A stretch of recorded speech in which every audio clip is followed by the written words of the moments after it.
Is there any hope left for Tottenham Hotspur after yet another dismal display from them in the Premier League? They were beaten 1-0 by Sunderland on Super Sunday in Roberto De Zerbi's first game in charge. The result leaves Spurs in the relegation zone, 2 points from safety. They're still yet to win a league game in 2026. Our reporter Michael Bridge has joined us on set, but former Tottenham manager and player Tim Sherwood is here still, of course. Tim, is there any hope left for Spurs? Yeah, totally. I think they can win next week at home to Brighton. It's almost a bigger game for Tottenham as it is for Arsenal next week. If they win next week, I mean, Roberto said after the game it's all about a win. You need a win. And I agree with him. I think it is just about that, because we talked about confidence at the top of the league. You need confidence at the bottom even more so. And when they do, this group of players should not be in a relegation battle. Yes, they're not good enough to why they were brought into the club. I mean, the objectives would have been to challenge for the Champions League. They're nowhere near that. Let's get that right. But they're capable of staying in the league. But on the evidence of what we've seen, they're not. Because there's some ingredient is missing, and that's character. That's what's underneath the shirt. Forget about the pretty patterns, what they can do in training or whatever, the ability they have. It's about the mentality and the heart. And at the moment, they're void of that. I tell you, we saw Michael Dawson in that clip there. Yeah, standing next to Johan Langer. He should be on the pitch, Michael Dawson. Someone with his character is what they're missing at the moment. It's right, these centre-halves, what they've got, very good centre-halves, possibly looking to get away from the club at the end of the season. Romero there crying as he's coming off the pitch. Irresponsible. Couldn't trust him as far as you could throw him. Captain of the club. Throwing the club under the bus time and time again this season. And you've got Mickey van der Ven, who for me has got all the attributes to be a top-draw player, but plays for himself. You need characters in this situation. Look at West Ham, who are a team who are pulling some results together. Disasi, Mavropanos are like two rocks at the back there at the moment. They're putting their head on everything, putting their bodies on the line, staying where they are, not trying to embroider it and do whatever they want. They've got Souček there who's tackling everyone, blocking things. At the moment, I still believe they can do it, Tottenham. I don't know what gives me that belief. Perhaps my heart is ruling my head. Michael, in terms of the pressure of the relegation battle, is it showing? Because Tim's mentioned Romero, when he went off injured, he was crying. Van der Ven was crying at the end of the game. I think the fans have been crying for 3 months or longer. So is the pressure getting to the players as well as the fans? I think Romero is probably crying because he probably fears the worst with his own injury. I think players often know, don't they? I mean, we might find out today there's talk of a potential MCL. That's quite a wide-ranging interview, whether and what severity it is. But look, he's an experienced player. He's probably fearing the worst, maybe missing Tottenham season, potentially the World Cup. It's just that now they're in the bottom three, and it was coming. You can't keep relying on other teams to lose when you lose week after week after week. They have not won a league game this calendar year. Don't get me wrong, it wasn't acceptable last season. But Spurs and Man United, they put all the eggs in a Europa League basket, and whoever won the trophy basically said, right, awful league campaign, unacceptable, but we've won something huge. Right, time to kick on. And they are in the bottom three. And, look, either way, this team, this squad needs a complete reset. Yeah. It needs a reset in the Premier League. Why is Mohamed Kudus getting another quad injury? Players have come back a bit early. Destiny Udogie doesn't look right. Lucas Bergwijn doesn't look right yet. They've had long-term injuries. There's no one close to coming back now. This is who they've got now, from now till the end of the season, unless any more get injured. That's my concern, and I'm now taking my work hat off, really fearing the worst, because I look at other... Leeds have got a game in hand. Forest... It's away at Man U, though.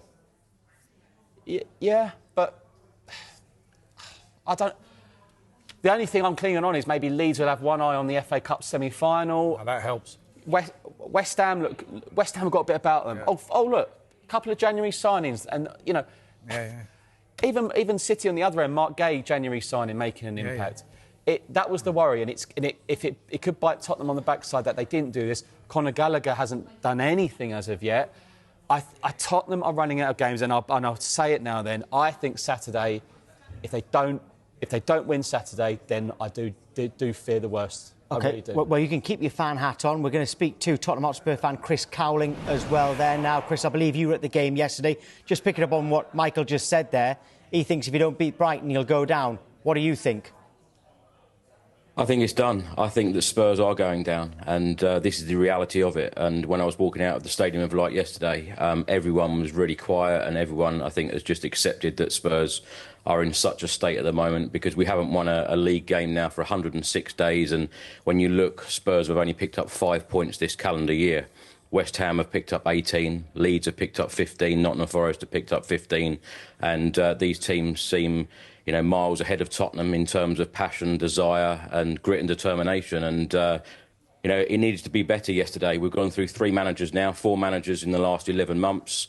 And I just don't know where we go from here. The players need to give more. The players need to deliver on the pitch. Richarlison had a couple of chances yesterday. They were really tame shots. They were like back passes. It's just simply not good enough. And, where are these players? Where are the characters like Tim speaks about? What characters are going to get us out of this mess? And how many times have we kept saying what a huge game we've got coming up? And, it's a must win. It's a must win. These players aren't delivering. Chris, Bridgie, I asked you a question.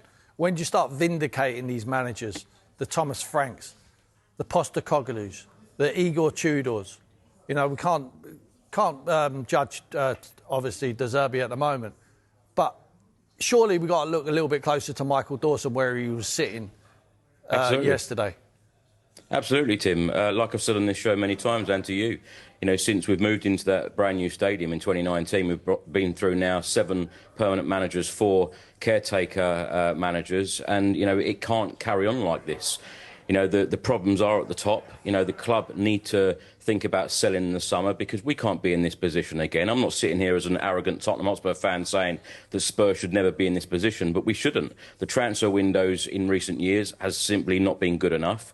And, this was coming, like Michael said earlier. This was coming last season. The transfer window in the summer needed to be better. The transfer window in the January transfer window needed to be better as well. Thomas Frank needed to go out of the door earlier on this season. The amount of decisions that we could sit here all day talking about poor decisions and things that the board have done or haven't done that have caused this mess. But I disagree with you, though.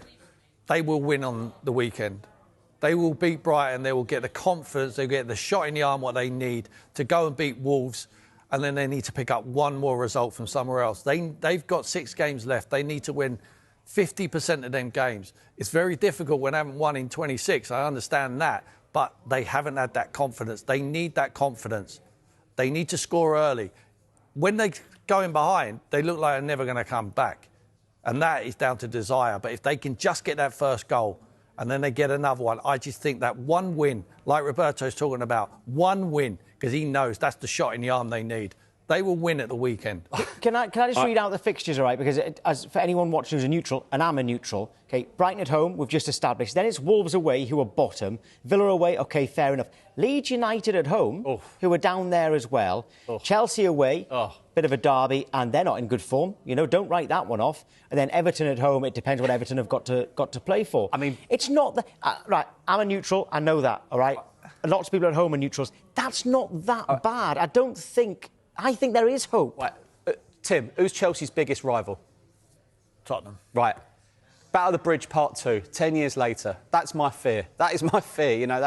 I think Spurs need to beat Brighton, Wolves and Leeds before going to Chelsea looking at that. Because Villa, I can't see them getting anything unless Villa maybe having one eye on the Europa League. This is a question. Yeah. Is this squad capable of 3 league victories? I do agree with you, Tim. If they get a one against Brighton, then I do think it could start something. And a little bit of positive as well. De Zerbi's got another week with them. Yeah. No way I'm going to judge De Zerbi on just a couple of days. I was a little bit surprised Xavi Simons didn't start, I must say. That was one thing I thought surprised you.